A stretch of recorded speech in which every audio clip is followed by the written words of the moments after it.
What's up YouTube, Dale here from Zephyr War Games, and today I am bringing you an update to Dark Magician involving the brand new illusion type. Now this obviously has a lot of influence from Yugioh's Dark Magician Battle City build involving Baphomet and Gazelle. Also shout out to Godsmith of Chaos. He is currently doing a journey of Dark Magician. So he's looking to take Dark Magician from locals all the way up to YCS and higher events. Check out his video. I saw his video and it kind of inspired me to kind of put the illusion version into the deck. And he also did like a really kind of cool combo involving the illusions, because like the illusions are like a one card combo that gets you everything you need for their side. And then technically Dark Magician can be the same with some of its cards as well. So I've put this build together. It can compete, it can do very, very well. The illusion really does take it over the edge, and it involves zero branded. The idea was I wanted to involve zero brand in this deck to give you guys an alternative option and kind of keep it relatively cheap and budget as well. So with all of that out of the way, smash that like button, hit that notification bell, and subscribe if you want to keep up with all of the content from the channel. So with all of that out of the way, I'm going to start with the illusion cards first. So we start off with Triple Cornfield Kotal. So this is the main card, and the reason this is the main card is because you want to get to this. If you see this card, you're then going to be sending it from the deck, sorry, not from the deck, from the hand. You should discard this card to add a monster that mentions Chimera Fusion from the deck, and that's how you're going to get direct access to your normal summon of the deck, and that is Mirror Sword Knight. Now, quite like in a previous version where I did it branded illusion, I didn't want to clog with my normal summons, because obviously now Illusion Knight is going to be, or Mirror Knight, is going to be battling with Magician's Rod. Considering both of them are very easily searchable within their own archetypes, I've kind of gone with a 3 and a 2 because I kind of want to see the Cornfield more, because it sets up a nice graveyard targeted negation, and then the Mirror Knight as the search off of the back of it. So the Kotal actually has a very cool grave effect that when your opponent activates a card or effect that targets a card or cards you control while you control Chimera the Flying Mythical Beast, quick effect, you banish this card from the field or graveyard to negate that effect, and if you do, destroy it. So it's a very nice way that once you've kind of completed your combo, you're able to get into a non-target protection, so you can dodge stuff like imperms and everything else, and a lot of people forget about that secondary effect as well. On top of that as well, with your Mirror Sword Knight, this is what makes it so good, is it has a quick effect. So during your player's turn, you tribute it to special on a monster from your deck that mentions Chimera Fusion except itself. It also has a very cool grave effect that when a monster your opponent controls activates its effect while you control Chimera the Flying Mythical Beast, you get a quick effect, you banish this card from the field or graveyard to negate that effect. Now the main target you're going to want to summon off of the back of your Mirror Sword is of course your big winged Baphomet. So if this is normal or special, you get to add a level 4 beast monster and or 1 Chimera Fusion from your deck to the hand. You can't special summon monsters from the extra deck for the rest of the turn except fusion monsters, so it's not the end of the world because it's for the rest of the turn, so you can summon whatever you want prior to that. If it's sent to the graveyard as material for a fusion summon, you get to target an illusion monster in your graveyard and special summon it. So the idea is you get to bring back the knight, and then you have a quick effect during your opponent's turn to tag the knight out into another monster. So you can go for another Baphomet and kind of get you more resource if you want it to. The monster you're going to be summoning off of this is of course your Gazelle, the King of Mythical Claws. And if it is normal or special, you get to add a level 5 Fiend monster or a Chimera Fusion from your deck to the hand.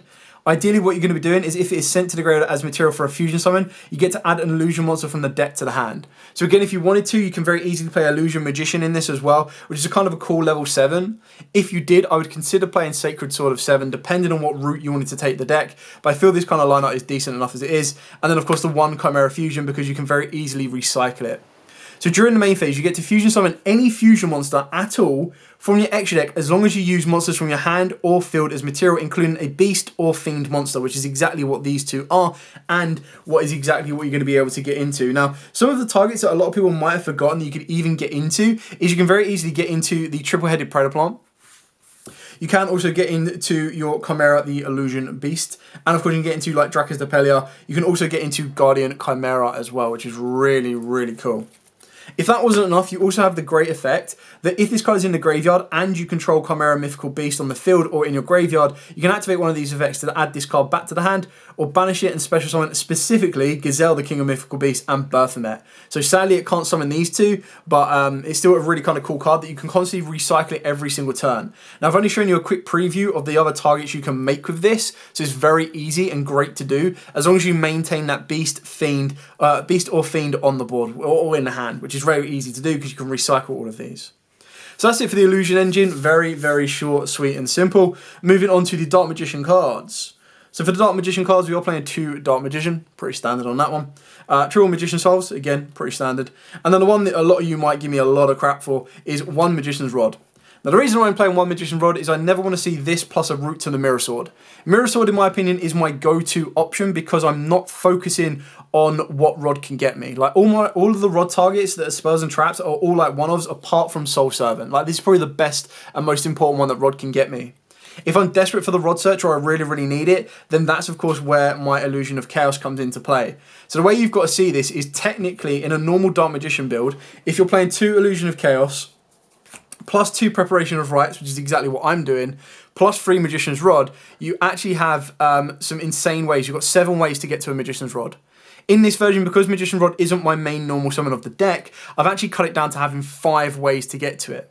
On top of that as well, your Illusion of Chaos can become Magician Souls. It can also become like anything you really need it to be. So this is the reason I've gone with this ratio lineup. I've never really put 3 Illusion of Chaos on my deck, possibly 3 Preparations sometimes. This might actually be more effective as a 3 of in this version, depending on what you're trying to achieve with your goal of your extra deck by playing Selene and another very spicy card that does require spells in the graveyard. But the 2 and 2 has worked out perfectly fine for me previously anyway. And then we've got the 1 Tomasi United Dragon. Unfortunately, we have very few ways to get into Dragoon. This is definitely one of them. Then for the other spells, of course, we are playing Triple Soul Servant in this version. Very easy to get Dark Magician to the graveyard. You're only ever going to be drawing 1 because we do not play Mahad, Mana, or Dark Magician Girl. But the fact that you can stack it, draw it, do whatever you need to is very, very important. You could play Prosperity if you wanted to, but the extra is quite tight in your targets of what you want to use, but you could flex them around if you wanted to. And then, of course, 1 Circle, 1 Secrets, and 1 Eternal Soul. Keeping it at a minimum, I think right now, until we get that structure deck or more info on that structure deck, this is all you really need. Like, Circle is great if we had more targets that it could reveal. Like, literally, if it could reveal any card that lists Dark Magician in its text to add it to the hand, great. I could add a Rod, Souls, you name it. Amazingly broken, play it free all day long. Unfortunately, because it only adds a spell or trap, the only targets that I'm playing are so minimal right now because these are the only ones that are effective in the competitive like state. Like constantly Monster Reborn in, draw cards, stack cards, and Fusion Summon or Ritual Summon if you really wanted to. So these are what I would go for. To back up the Dark Magician engine and also help you get into Dragoon as easy as possible, because we're not playing Red Eyes Fusion and we're not playing Brownie Fusion, we are playing a small Dogmatika package. Now, I know a lot of you are going to like, well, how does your Dogmatika package help you get into Dragoon? Well, very simply, what you're going to be doing is you're going to be using the Deer to search out Ecclesia, Special Ecclesia, search out Fleur Delis. So you've got protection, you've got a setup for a negate during your opponent's turn as well, and once you get Fleur Delis on the board, you then get to go, boom. Duality, tag Fleur Delis out into Dragoon, and you're set up ready to go with your powerful boss monster for Dark Magicians. Now, obviously, you don't need to go through Ecclesia on the Deer to do that. If you do hard open up the Fleur Delis, you can then, of course, special summon down the Fleur Delis as long as you've got a monster from the extra deck on the board, and then you can activate Duality and tag it out into Dragoon. So it's a very quick and easy way. Plus, you've got the ability to recycle your Dogmatikas from the graveyard as they are light, and you'll then get the ability to draw a card as well. So it gives you a little bit more consistency, and you can even recycle your Mirror Sword Knight, which is really cool. So Trill Duality is technically like your Poly, it's your Fusion card, it's your Red Eyes Fusion, it's your route into Dragoon. Now we're not playing huge targets for the back of this, we're really only playing 2, and that is of course Red Eyes, Dark Dragoon, and Dark Magicians. You can play 2 Dragoon if you want to, you can play a Dark Dragon if you wanted to. I've kind of gone with these 2 just because they are the most direct ones. Obviously, 9 times out of 10, you're probably going to go in for Dragoon, but sometimes you might fancy going for the Dark Magicians, but you can choose whatever ones you want. Carrying on as well, the one thing about this build which I really like is it gives you enough space to play hand traps. So we're playing triple Ash Blossom. I'm playing a small Bestial engine of 2 Magnamute and 1 Druid Swarm, because not only can this search me out my Timaeus Dragon in the end phase, but also it can go for Druid Swarm. They just give me more forms of interruption on the board, and if I want to use these as fusion material for an additional send, or if I want to use them as link material, I can. And the last 2 cards is Imper, making the deck 42 cards in total. So if you can find 2 cards to cut, by all means do so. Technically, you could put the Mirror Swords Knight to 1, but then you're really, really cutting it fine. And if you wanted to cut the Dogmatika package down, you could cut in the Deer Servant, you could even cut Ecclesia. The main target you need is Fleur Delis. Moving on to the extra deck, I'm just going to blitz through the links first, and then we'll work our way into the fusions, because they're the most important factor of the extra deck. So So we've got the one Axis Code, the one Avramax, the one Selene. So obviously Selene can get you into either one of these two, which is really important. You've got like a mini towers that your opponent can struggle to deal with quite a lot, and it will allow you to protect all of your lower attack monsters. And then of course you've just got Axis Code, that by the time you get into Axis Code, you're going to have at least 3 attributes in the graveyard to pop, and it'll be up to 53. So if you want your budget option, then Mech Knight is your budget option. You can cut this out. You can go for Appaloosa. You can add in more targets for the extra deck. One card that I wanted to try in the main deck was the brand new Fusion Armament kind of card. The thing that makes this so good is when you're making your Fusion plays, both of your illusion monsters are actually treated as Chimera the Flying Mythical Beast in the graveyard. And because this one specifically lists Chimera the Flying Mythical Beast on its text, you could use the Fusion Armament to reveal this, to bring this back from the graveyard, which is really kind of cool. You could also bring this back from the graveyard as well. But it's very, very particular. You can, of course, bring back Dark Magician off of Magician's Souls as well, which is really nice. But it was just one of the ones that I didn't have the space for it, and I couldn't really justify its inclusion yet. Carrying on with the links, of course, you've got the one Unicorn, Dark the Dark Charmer. So this is one of the ones you start with. So Dark the Dark Charmer, revive one of your opponent's monsters, go into Selene. Selene, bring back Dark Magician. Turn Dark Magician into Unduct. Then turn Imduct Selene into Axis Code. You've got a Dark, a Light, and a Wind in the graveyard. You're banishing a couple of monsters, and then of course on top of banishing all 3, popping 3 cards, but then you've also got the ability to turn Dark Magician into Umdark, to link those 2 together and go into Abramax. Then of course we've got the one IP Masquerena, because then tagging into the Unicorn, and the spicy Striker Azalea. So the reason this is so good is it requires 2 light and or dark monsters, so very easily made. It must be link summoned, and you can only special summon it once per turn. If this card is special summoned, you get to target 1 card on the field and destroy it, so very aggressive. Then if you have 3 or less spells in your graveyard, you send this card to the graveyard. You shouldn't have 3 or less spells because you're going to be building up for Selene anyway. You then get the additional ability that once per turn at the start of the damage step, if this card battles an opponent's monster, you get to banish a spell from the graveyard, destroy that opponent's monster. Now keep in mind, this is at the start of the damage step, so it's every time either they battle you or you battle them. If they forget about this, you're just constantly going, okay, cool, banish, destroy, banish, destroy. Very, very good. And then moving on to the Fusion monsters. So we'll start off with the Chimera cards first, and then we'll go over the other targets you can play. So we are playing the one Chimera the Illusion Beast and the one Chimera King of Phantom Beasts. So for those of you that don't know what these do, this is your main go-to first off, and then you'll use this to get into this. But this one is a Beast plus the Fiend monster, so obviously your Gazelle plus your Baphomet. Its card's name becomes Chimera the Flying Mythical Beast while on the field or in the graveyard, which is why you can bring it back with the Armament. You can only use each of the following effects once per turn. If this card is fusion summoned, you get to activate this effect. Send 1 random card from your opponent's hand to the graveyard during the end phase of this turn. Remember to activate and resolve it, because that 1 card could be invaluable. It also has a very cool quick effect that during your opponent's turn, quick effect, you get to banish this card from the graveyard, target a beast, fiend, or illusion monster in your graveyard, and bring it back. Then, of course, your Chimera the Illusion Beast is your Fat Stack boss monster. So it requires Chimera the Flying Mythical Beast specifically, so it will require this, and 1 or more illusion monster. So again, very specific on its requirements. This card name becomes Chimera the Flying Mythical Beast while on the field or in the graveyard, and it can attack monsters a number of times each battle phase up to the number of materials used for it. So obviously if you use this plus 2 illusions, it's going to get 3 battles, which is really cool, because if it battles a monster, neither player can be destroyed by that battle. But at the end of the damage step, if it battles an opponent's monster, you can change that opponent's monster to attack to 0 and negate its effects. So if your opponent's got like a 5k boss monster, you can crash into this. So for example, say like Charles, right? So Charles from the Infernoble Knights can get up to like 4,000, 4,500.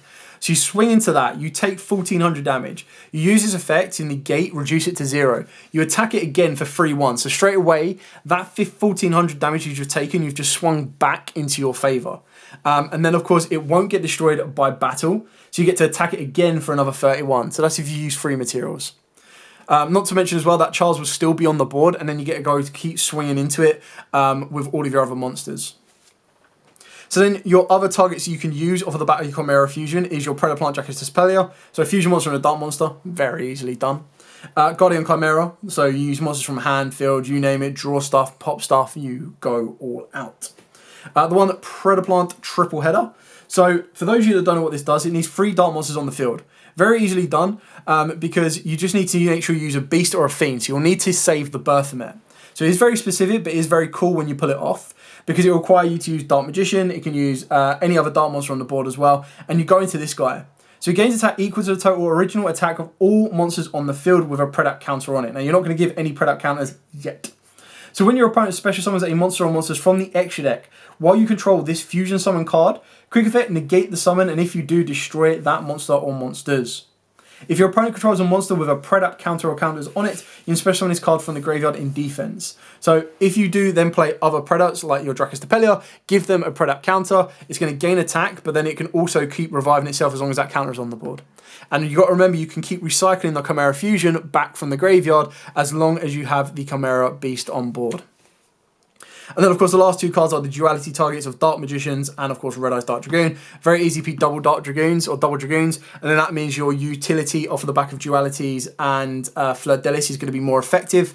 But the idea is one Dragoon should be enough because you're ending your board on the ability to get into a Guardian Chimera. You'll have the Chimera, the King of Beasts, possibly a Dragoon, and you're not going to summon this until your opponent's turn. So if they need to use a Dark Rule No More, if they want to use a Dark Rule No More or a Kaiju, they're either going to need to get rid of your Fleur Delis, like you're going to have to Kaiju your Fleur Delis to stop this happening, or they're going to Dark Ruler your board or hold the Dark Ruler back until you summon out Dragoon. So until they force you to use that duality, you don't need to worry about it. And that is pretty much it for the list. So again, thank you to Godsmith of Chaos for like the idea to utilize the illusions in this deck and to spice it up with an aggressive nature or a very high competitive nature. Go and check out his Road of Dark Magician. It's very, very interesting. He's only done one episode so far by the time, well, he might have done two by the time this video comes out, but it's a really kind of cool video to watch. It's something a little bit different, and it's nice to kind of see how, or it'd be good to kind of watch the log of how the Dark Magician deck evolves and how it does at local events and everything else from that point on. Anyway, thank you so much for watching. Don't forget to like, comment, subscribe, share. Any questions, by all means, please put them in the comments down below. I will be more than happy to answer them for you. But for now, as absolutely always, stay safe and, of course, happy dueling.